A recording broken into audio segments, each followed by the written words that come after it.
স্থানীয় সংবাদ পড়ছি সুদীপ বসু। প্রথমে বিশেষ খবর। সুপ্রিম কোর্টের সাম্প্রতিক রায় অনুযায়ী নির্বাচন কমিশন ভিভিপ্যাটের সিম্বল লোডিং ইউনিট এসএলইউগুলিকে সংরক্ষিত রাখা নিয়ে নতুন কার্যবিধি জারি করেছে। পঞ্চম ও ষষ্ঠ দফার জন্য মনোনয়নপত্র জমা দেবার কাজ চলেছে। রাজ্যে পরবর্তী পর্যায়গুলির নির্বাচনের জন্য জমে উঠেছে রাজনৈতিক প্রচার। মাধ্যমিক পরীক্ষার ফল প্রকাশ আজ। পড়ুয়ারা আজই মার্কশিট হাতে পাবেন। দক্ষিণবঙ্গের প্রায় সব জেলাতেই শনিবার পর্যন্ত তাপপ্রবাহের পূর্বাভাস দিয়েছে আবহাওয়া দপ্তর। আসছি বিস্তারিত খবরে। সুপ্রিম কোর্টের সাম্প্রতিক রায় অনুযায়ী নির্বাচন কমিশন ভিভিপ্যাটে সিম্বল লোডিং ইউনিট এসএলইউগুলিকে সংরক্ষিত রাখা নিয়ে নতুন কার্যবিধি জারি করেছে। সব মুখ্য নির্বাচনী আধিকারিককে কার্যবিধি মেনে এসএলইউগুলির পরিচালনা ও সংরক্ষণের জন্য প্রয়োজনীয় পরিকাঠামোর ব্যবস্থা করতে বলেছে কমিশন। উল্লেখ্য, ইভিএম এ পড়া ভোটের সঙ্গে ভিভিপ্যাট বা ভোটার ভেরিফাইবল পেপার অডিট ট্রেলের কাগজের স্লিপ 100% মিলিয়ে দেখার আবেদন শীর্ষ আদালত সম্প্রতি খারিজ করে দিলেও ভিভিপ্যাটের এসএলইউগুলি ফল বেরোনোর পর 45 দিন সংরক্ষিত রাখার নির্দেশ দেয়। 1 মে বা তারপর ভিভিপ্যাটে প্রার্থীদের প্রতীক লোড করার প্রক্রিয়ায় এই সংশোধিত কার্যবিধি মেনে চলা বাধ্যতামূলক বলে জানিয়েছে কমিশন।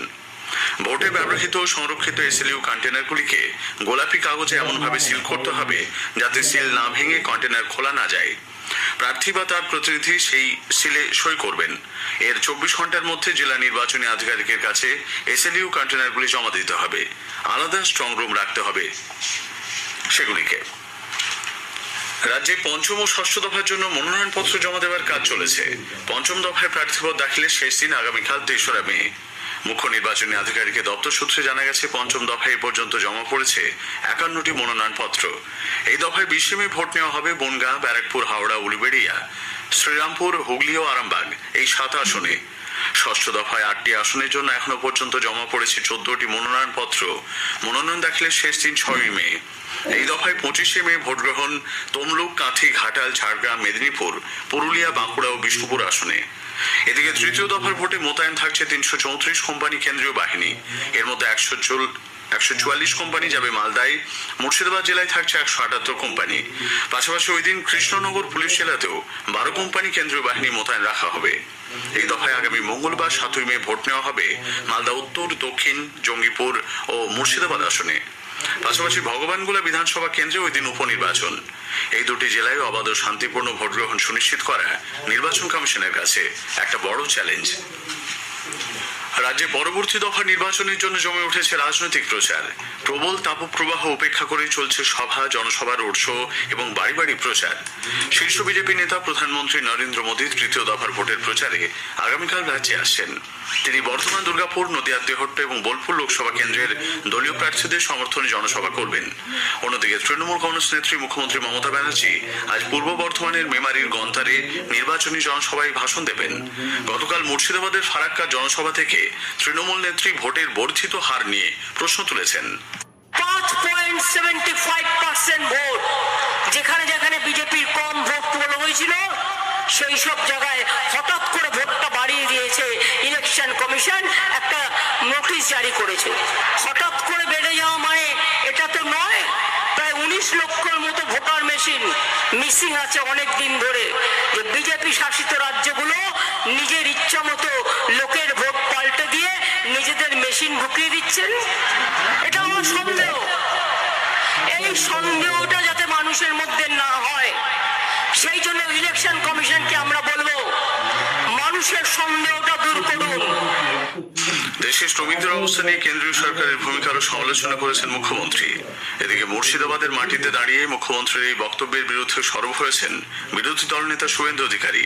বহরমপুরের জনসভায় গতকাল তিনি বলেন, রাজ্য সরকার কাজের ব্যবস্থা না করতে পারার কারণেই এই জেলার হাজার হাজার মানুষকে পরিযায়ী শ্রমিক হয়ে ভিন রাজ্যে যেতে হয়। মুখ্যমন্ত্রী, আপনি মুর্শিদাবাদের মাটিতে দাঁড়িয়ে অসত্য ভাষণ দিয়েছেন। কখনো বলেননি তো মুর্শিদাবাদে এত পরিযায়ী শ্রমিক কেন? প্রত্যেকটা গ্রামে পঞ্চায়েতে গেলে যুবক ছেলেরা বাড়িতে নেই, বাইরের রাজ্যে চলে গেছে। বাইরের রাজ্যে গিয়ে নিজের সংসার প্রতিপালন করছে। চাকরি নেই, একটা চাকরি হয়নি এখানে। ভোটের হার নিয়ে তৃণমূল নেত্রীর মন্তব্যের কড়া সমালোচনা করেছে বিজেপি। দলের রাজ্য মুখপাত্র তথা রাজ্যসভা সাংসদ সমীর ভট্টাচার্য বলেন, ভোটে নিশ্চিত হার বুঝে এসব বলছেন মুখ্যমন্ত্রী। মালদায় গতকাল তৃণমূল কংগ্রেস প্রার্থীর হয়ে প্রচারে অংশ নেন দলের সাধারণ সম্পাদক অভিষেক ব্যানার্জি। শামশির জনসভায় তিনি অভিযোগ করেন, মালদা ও মুর্শিদাবাদে বিজেপির হাত শক্ত করেছেন প্রদেশ কংগ্রেস সভাপতি অধীর রঞ্জন চৌধুরী। দক্ষিণ মালদায় বিজেপি প্রার্থীর সমর্থনে গতকাল প্রচারে আসেন কেন্দ্রীয় স্বরাষ্ট্র প্রতিমন্ত্রী নিশীথ প্রামাণিক। পায়ে হেঁটে তিনি জনসংযোগ সারেন। বোলপুর লোকসভার অন্তর্গত পূর্ব বর্ধমানের আউশগ্রাম বিধানসভার অভিরামপুরে বিজেপি প্রার্থীর সমর্থনে নির্বাচনী জনসভা করেন অভিনেতা মিঠুন চক্রবর্তী। মুর্শিদাবাদে সিপিআইএম প্রার্থীর সমর্থনে জলঙ্গিতে গতকাল জনসভা করেছেন ডিওয়াইএফআই নেত্রী মীনাক্ষী মুখোপাধ্যায়। নদিয়ার রানাঘাট লোকসভা কেন্দ্রে একই নামে দুজন প্রার্থীর মনোনয়নপত্র জমা নিয়ে শুরু হয়েছে রাজনৈতিক চাপানোত্তর। বিদায়ী সাংসদ জগন্নাথ সরকার বিজেপির হয়ে মনোনয়নপত্র জমা দিয়েছেন। ওই কেন্দ্রেই জগন্নাথ সরকার নামে আরো একজন নির্দল প্রার্থী হিসেবে মনোনয়ন দাখিল করেছেন। ভোটে কারসাজি করতে রাজ্যের শাসক দল রানাঘাটে একই নামে নির্দল প্রার্থী দাঁড় করিয়েছে বলে অভিযোগ বিদায়ী সাংসদ জগন্নাথ বাবুর। যে কোনো ব্যক্তিরই নির্বাচনে দাঁড়ানোর অধিকার রয়েছে বলে তৃণমূল কংগ্রেস প্রার্থী মুকুটমণি অধিকারী মন্তব্য করেছেন। তৃণমূল কংগ্রেসের রাজ্য সাধারণ সম্পাদকের পদ থেকে কুণাল ঘোষকে সরিয়ে দেওয়া হয়েছে। গতকাল উত্তর কলকাতায় এক অরাজনৈতিক মঞ্চে উপস্থিত হয়ে ওই কেন্দ্রের বিজেপি প্রার্থী তাপস রায়ের উপস্থিতিতে তার ভূয়সী প্রশংসা করেন কুণাল বাবু। এরপরই বিকেলে দলের তরফে বিবৃতি দিয়ে তাকে পদ থেকে সরিয়ে দেওয়ার কথা জানানো হয়। 5ই জানুয়ারি ইডি আধিকারিকদের উপর হামলা তদন্তে কেন্দ্রীয় বাহিনীকে সঙ্গে নিয়ে গতকাল সন্দেশখালী সরবেরিয়া যায় সিবিআই এর একটি দল। জেলবন্দি শেখ শাহজাহানের পলাতক ভাই সিরাজউদ্দিনের তালাবন্ধ বাড়ির বাইরে নোটিশ হেঁটে দেওয়া হয়েছে। আগামী শুক্রবার সিবিআই দপ্তরে তলব করা হয়েছে সিরাজকে। সন্দেশখালীর ঘটনা প্রকাশ আসার পর থেকে তিনি ফেরার। এর আগে সিরাজকে তলব করেছিল ইডি, তিনি সেই ডাকে সাড়া দেননি। সম্প্রতি ইডির তরফে তার নামে লুকআউট নোটিশ জারি করা হয়। আকুঞ্জিপাড়া এলাকায় শাহজাহান ঘনিষ্ঠ সিরাজুল মীর এবং আফতাব মোল্লার বাড়িতেও নোটিশ দিয়েছে সিবিআই। স্থানীয় সংবাদ শুনছেন আকাশবাণী কলকাতা কেন্দ্র থেকে। এখন বিজ্ঞাপন। আপনি কি শুনেছেন? অবশেষে আমাদের মাথার উপর ছাদ তৈরির স্বপ্ন সার্থক হতে চলেছে। তৃণমূল কংগ্রেসের সর্বভারতীয় সাধারণ সম্পাদক শ্রী অভিষেক বন্দ্যোপাধ্যায় বলেছেন, বাংলা বিরোধীদের এই লড়াইয়ে তৃণমূলের হাত যদি আপনারা শক্তিশালী করেন, কারোর কাছে হাত পাততে হবে না। আগামী 6 মাসের মধ্যে আপনাদের বাড়ির টাকার ব্যবস্থা মমতা বন্দ্যোপাধ্যায় করে প্রথম ইনস্টলমেন্টটা 31 ডিসেম্বরের মধ্যে আপনাদের অ্যাকাউন্টে চলে যাবে। ফিরে আসছি স্থানীয় সংবাদে। রাজ্যে চলতি বছরের মাধ্যমিক পরীক্ষার ফলাফল আজ প্রকাশিত হবে। সকাল 9টায় সাংবাদিক বৈঠক করে আনুষ্ঠানিকভাবে ফল প্রকাশ করবে মধ্য শিক্ষা পর্ষদ।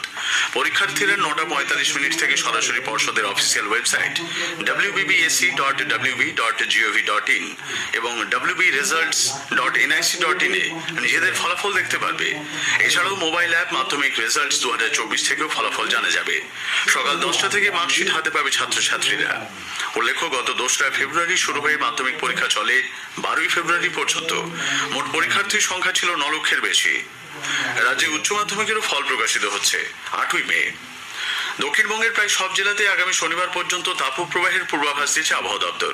তীব্র তাপপ্রবাহের লাল সতর্কতা জারি থাকছে ঝাড়গ্রাম, পশ্চিম মেদিনীপুর, বাঁকুড়া, 2 বর্ধমান ও বীরভূমে। বাকি জেলাগুলিতে থাকছে কমলা সতর্কতা। আবহাওয়া দপ্তরের বিজ্ঞানী সৌরিশ বন্দ্যোপাধ্যায় জানালেন, তাপমাত্রা যদি বলা হয় আগামী 2-3 দিন খুব একটা চেঞ্জ হবে না। 4 থেকে 5 তারিখে গিয়ে 2 থেকে 3 ডিগ্রির মতো কমবে দক্ষিণবঙ্গের জেলাগুলিতে সর্বোচ্চ তাপমাত্রা। 6 থেকে 7 তারিখের মধ্যে দক্ষিণবঙ্গের প্রায় সব জেলাতেই বৃষ্টিপাতের সম্ভাবনা রয়েছে। পূর্ব মেদিনীপুর, দক্ষিণ 24 পরগনা, উত্তর 24 পরগনা এই জেলাগুলি লোকালাইজড থান্ডারস্টর্ম অ্যাক্টিভিটির কারণে 2-1 জায়গায় হালকা বৃষ্টির সম্ভাবনা থাকবে 4 তারিখ। গত সন্ধ্যায় পূর্ব মেদিনীপুর এবং দক্ষিণ 24 পরগনার সুন্দরবন এলাকায় ঝড় বৃষ্টির খবর মিলেছে। কলকাতায় আজ সকালে সর্বনিম্ন তাপমাত্রা রেকর্ড করা হয়েছে স্বাভাবিকের থেকে 3 ডিগ্রি বেশি, 29.1 ডিগ্রি সেলসিয়াস। দমদম বিমানবন্দরে বিমান ওঠানামা এবং সংলগ্ন এলাকায় বিমান চলাচল নির্বিঘ্ন রাখতে বিধাননগর পুলিশ কমিশনারেট বিমানবন্দর লাগু 8টি থানা এলাকায় গগনচুম্বী লেজার লাইট ব্যবহার বন্ধের নির্দেশ দিয়েছে। এয়ারপোর্ট, নারায়ণপুর ও বাগুইআটি থানার অধীন সব এলাকা, বিধাননগর দক্ষিণ, বিধাননগর পূর্ব, নিউ টাউন, ইকো পার্ক ও রাজারহাট থানার একাধিক এলাকায় এই আলোর ব্যবহার বন্ধ করতে বলেছে কমিশনারেট। কলকাতার কিশোর ভারতী স্টেডিয়ামে মহিলাদের সিনিয়র জাতীয় ফুটবলে বাংলা 7 গোলে পাঞ্জাবকে হারিয়ে দিয়েছে। আগামীকাল বাংলা পরবর্তী ম্যাচে তামিলনাড়ুর মুখোমুখি হবে। শেষ করার আগে স্থানীয় সংবাদের বিশেষ কিছু অংশ আরো একবার। সুপ্রিম কোর্টের সাম্প্রতিক রায় অনুযায়ী নির্বাচন কমিশন ভিভিপ্যাটের সিম্বল লোডিং ইউনিটগুলিকে সংরক্ষিত রাখা নিয়ে নতুন কার্যবিধি জারি করেছে। রাজ্যে পরবর্তী পর্যায়গুলি নির্বাচনের জন্য জমে উঠেছে রাজনৈতিক প্রচার। মাধ্যমিক পরীক্ষার ফল প্রকাশ আজ। পড়ুয়ারা আজই মার্কশিট হাতে পাবেন। স্থানীয় সংবাদ শেষ হলো।